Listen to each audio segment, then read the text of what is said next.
Welcome back to the KWCH Origin Show. Big one today. Happy to be joined by Jeremiah Pharms Jr. He plays, as you can see by the emblem there, with the New England Patriots. They are headed to the Super Bowl 60 against the Seattle Seahawks coming up later next month. Jeremiah, how's it going? It's going good, and you? Doing well, man. I probably not as well as you are, though. What's this week been like? I know you got another week before the game and you've got a lot to do, but what's it been like so far preparing for this? It's been good. It's been fun and exciting. But we're looking at this, just preparing, doubling down on what we do. We don't want to get too caught up in distractions, and that's easier said than done. But it's been a very good week so far.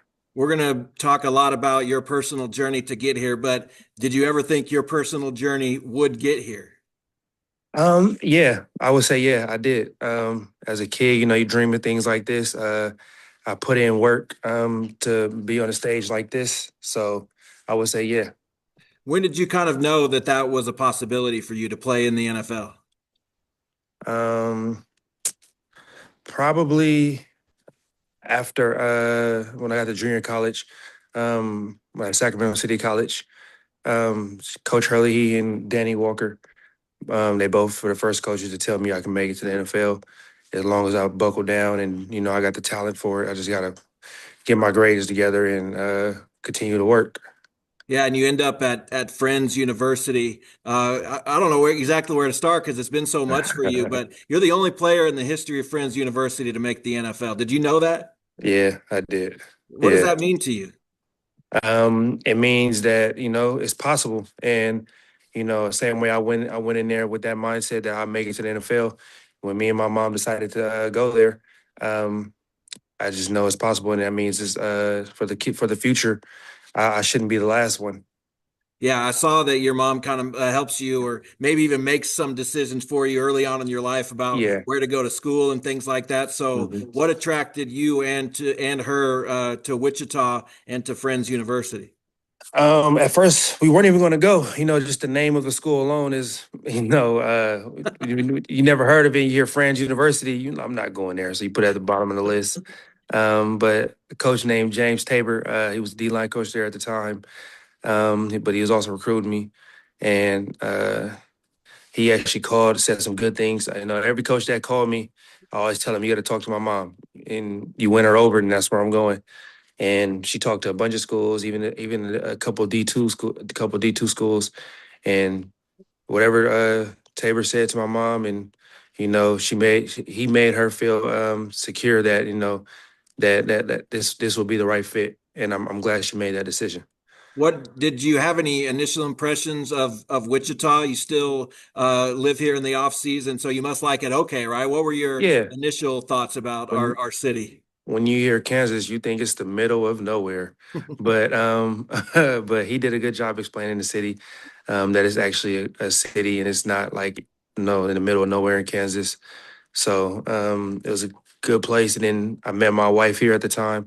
How I had two kids coming into college, so I mean it's not a it's a nice place. I don't see myself selling my home. I plan on having my home in Kansas for a long time. Yeah, you have four kids now, right? Yes. So do you guys like to do anything particular in Wichita? Do you go anywhere? Is it just kind of we hang out at home and take care of the kids? Um, it's not like something we don't really like plan nothing big. It's just, we just go through the city and arcade event here or swimming or just having fun as a family. I'm I'm gone in football 8 months, 7 months out the year. So whenever I get time to spend just quality time with the family, sit at home, pop some popcorn, put a movie on, go outside and swim, barbecue. That type stuff is memories that'll last forever. So I like to create those. Yeah, for sure. What kind of appreciation have you gained for just how hard it is to make the NFL? Because you're the best player on the field, I'm sure, growing up into college, everything like that. And then, to make it to the NFL, more steps, get signed here, go here. How hard is it to get to the level you're at right now? Especially coming from Friends University, a smaller school, I would say it's real hard. Just because that title, that tag on your name. sometimes isn't a good thing. Just coming from this, not even just French University, just a small school in general, because it kind of makes scouts double guess and second guess your talent just because they and look at the talent you played against. So you could have like I had all the accolades, all the stats, I had the size, speed, athleticism, but they said they started off with could he play at this level because that level of that talent wasn't this. So could he play here? So it made my journey a lot harder. So but I'm glad I took the steps I did which it's from friends to arena to the USFL to this because each step showed me that is levels to this game, so it allowed me to prepare and be ready for this. So I would say for those who think that's just going to be just from Friends University or any small school straight to the NFL and it's going to be a cakewalk. Really prepare and buckle down on your work ethic because it's harder than what you think. It's hard getting to the NFL, but it's harder staying in the NFL because everybody's talented. Everybody's big, strong, and fast. So how can what you gonna do to separate yourself from everybody else? Why did you persevere? What about your personality made it so that you didn't quit on this dream that you've had, that you played indoor football here for the Force? Another you don't see many people from the Force making it to the NFL, just like friends. Yeah. So why did you stay with it? Uh, One, I had a great support group around me. That's big. Mom, wife. I got kids, brothers and sisters, close friends. My trainer, James Tabor. So I had my supporting group around me. Then I heard outside of that, it's so many. Well, what if it doesn't work? What if it doesn't work? Or it might not work, or you should stop and get a job. You got kids, and as I was going through my journey, but I always told people, well, what if it does work? Then what? Then it'd be the craziest thing you've seen because obviously, you haven't seen nothing like this because you keep telling me to give up. What were some of the jobs that you had in Wichita as you were kind of coming up and pursuing that dream? I was a cart pusher at the Walmart off Kellogg. The We go I to was that one. Yeah, I was at that's one everybody goes to. I was at the laundromat. I was a janitor at the laundromat. It was a spring clean off of Ridge. Um, I did some construction cleanup through a temp agency, and I was a para, basically like a teacher's assistant for elementary school. Which school was it? I can't even think of the name, but it's right by that Target off of Ridge, Okay. um, right off of Ridge and Tyler, right in between there. But there was that one. That was my main one because my daughter went there at the time. I can't think of the name right now. Okay, I knew most of the jobs you were talking about, and I wanted you to mention the Walmart one specifically because I Yeah. had to ask you, how mad did you get when people left their carts out and didn't put them back? I mean, it wasn't that bad because it come with the job, but as soon as it got cold, I'm like, I don't know if I keep pushing these carts. A cart run over my toe or I bump my toe outside and the snow on the ground. Well, this might not be for me. That's what went ahead and went to do the janitor at the laundromat because I'm like, yeah, nah, this is the time for me to get inside. They got to let you in to greet or something, man. You have a friendly face. I'd shop at your Walmart. I appreciate that. That's what I wanted. I applied to be a cashier or but they see my size and they make me unload trucks or go get carts. So I'm like, okay, let me go ahead and find me another job to where I'm not killing myself out here so I can still train. Brutal. So you got signed in 2022 by the Patriots, and that means you got signed by Bill Belichick. What were your Yes. interactions with him like back then, and why do you think he took a liking to you?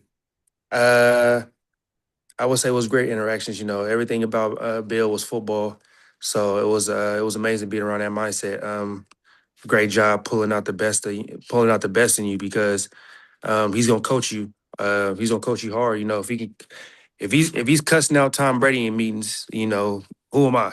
So I know I got work to do. So I know I can. I know he was just a good coach.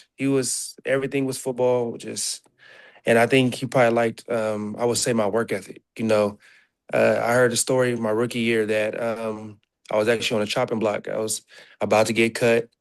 I had messed my back up like real bad. One of them back spasms, couldn't even walk for real. But I didn't miss a rep. I didn't miss a rep in walkthroughs. I didn't miss a rep in the regular team periods, individual periods. I just kept working as if lifting weights as if my back isn't hurting. And then when I get back inside, I could barely walk. I'm ice packed down and a lot of treatment. And Bill, I heard that Bill was like, "Oh well, let's see what he can do." And it came to a point to where there, as the season was going on, I'm on practice squad. I'm doing whatever is required of me. I played O line, I played D line, special teams, and I didn't just help out on O line. I actually went and played both ways. I would go out of practice with a white and a blue jersey, go to O line meetings and D line meetings. I was actually a two-way player for the scout team my rookie year. Wow. So I know you got bigger fish to fry, but is there any talk in the facility about him not making the Hall of Fame, Coach Belichick? Right now, we're just focused on the Seahawks. Yeah, I can imagine. We seen it, but we got like you said, bigger fish to fry. We got to focus on us. I wish you would have got in, but that's something that's out of my control. So, what is your personal preparation like, especially coming up for next week? What are you being counted on to do? Obviously, will you? Is there a possibility you'll be elevated to the roster? And how does that go for you? Um, I hope I am, but that's something that's once again out of my control. So I just prepare as a starter, as everyone does in this building. Braves does a good job of letting everybody know to prepare because you never know. And everybody that I've seen, like most everybody on the practice squad has got opportunity to play. So I would just say like I'm preparing as a starter. My job right now for the scout team is make sure the O line is ready. And just doing what's necessary to me. Whatever the team needs, I'm just ready to play my role. You know, and if I'm called up, I'll be ready to go. I'm preparing. What has Mike Vrabel, your head coach, come in and done in the first year to turn things around, not just on the field, but in the room and everywhere else? I would say he grabbed guys' attention from day one. Everybody from day one, you can feel it. Everybody bought in. Made sure everybody was closer as it like we're a team. We're not doing this alone. It's not the players and the coaches, or the coaches and the players, or the upstairs, or it's where everybody's one. So he made sure like everybody like we're in this together, ups and downs, wins and losses. So I would say he did a great job with that. He did a good job explaining the identity, and we all bought into it. What do you think's been the highlight of your run so far with the Patriots? Um, right now, on the way to the Super Bowl, every moment is a good moment, whether it's ups and downs in this league, but I worked so hard to get here. So why would I'm not going to complain about like my situation. Of course, I want to play, but I'm not going to let that bring me down. I'm still in the NFL, so I still have an opportunity. As long as I got a locker, I have an opportunity. Yeah, your dad played football, obviously, for the University of Washington. How big was football for you growing up? When did you really figure out that that was something you wanted to do? Football was big. I didn't even know it was something I wanted to do. It was kind of something I had to do at first. So it was like, because as a kid, I'm as a baby, I'm in the University of Washington locker rooms, or my dad. I always hear stories. My dad was, him and my mom had a place together in Washington, and all the players that come around, I'm just running around while they're playing the game or watching film. I'm just running through the house. So I've always been around it. We've always watched it. And it kind of just like I just migrated into it. As soon as I turned 6, 7 years old, I just started playing ball, and then like never slowed down. How does your mom still kind of influence you today? What kind of conversations? I doubt she tells you like get this seat on the plane to Santa Clara, but how does she kind of help you out? She helps me out a lot mentally. Like I said, it's been ups and downs in this season. So just have our talks with her. Have my talks with her, and she. I got like I said 4 kids now, so she's an outstanding grandma. I try to let her be more of a grandma and just try to take stuff off her plate so she can just focus on that. And just try to make. She gives just great advice. I don't even know how to explain it. The way she is in my life, she's like I said, mom, agent, friend. She's everything right now. So Did you play with or for Coach Savage in Wichita? Was he still there with the yes, force? What do you yep. remember about Actually, him? I've known him a long time. yeah. Paul Savage. Actually, me and Coach Savage still keep in contact every now and then. Great guy. Also was one of the coaches let me know that he sees me at the next level. So he actually one of the coaches that pushed me in arena and made sure that I took the right steps and I wasn't just out there to be out there. He made sure that I was working. So I like Coach Savage. He's a great coach. Is it all the same as football, arena, No. USFL, NFL? How do you adjust kind of your game? It's steps to it when you talk talent, but arena to outdoor football is two different things. Like it's one you playing on the 50-yard field inside of in between a wall, and the field's probably 30 yards wide, and there's no punts, and it's 8 people on the field playing in tennis shoes. But I wouldn't trade it. I had a good time. It was a good learning experience. It let me know that you can work, you can stay here and just be complacent, or you can work and get from here, you know. And that's what I had to do. I had to work and put my head down, and it gave me that. It gave me another gear, another work ethic. It made me feel like this is not where I belong. I know I'm better than this, so let me put my head down and work. So You got a sack of Josh Allen, right? yes. I mean, that's pretty cool. I mean, just from a guy sitting here Hmm. back in Wichita who's obviously not going to ever play in the NFL, that's like cool. You sack Josh Allen. Yeah, it felt Do you good. feel like a fan when stuff like that happens? Nah, I don't feel like a fan, but it felt good though. It felt good. You know, you're right. We're playing. It was exciting, but at the end of the day, there's just another man on the field, and I'm not looking at him as, oh my God, that's Josh Allen. It's as Josh Allen. It's the opponent. Let me go get him. Yeah. So you're going to Santa Clara next week. What's the schedule like when you getting on the plane? And are you going to watch Bad Bunny at halftime? Hmm. Now we gonna focus on adjustments at halftime Yeah. and be ready and get ready to go. And on the plane, I probably try to watch the back of my eyelids, but if I can't sleep, I probably watch some Creed movies, just to get motivated. 300, those type movies. That I like watching those before games. You know, is there any music that gets you hyped up too? um, yeah, we got some NBA young boys, some Rod Wave, some EBK J-Bo. I might throw some Jelly Roll in there. So it's a good mixture. It's a good mixture. I know who all those guys are, especially EKJB. Man, I appreciate it. Thanks so much for making the time for me. Obviously, Oh man. we're wishing you and the Patriots luck from back here in Wichita. Safe travels out to California. All right, thank you. Are you? Good. Thank you. Thank you. Thank you. Thanks.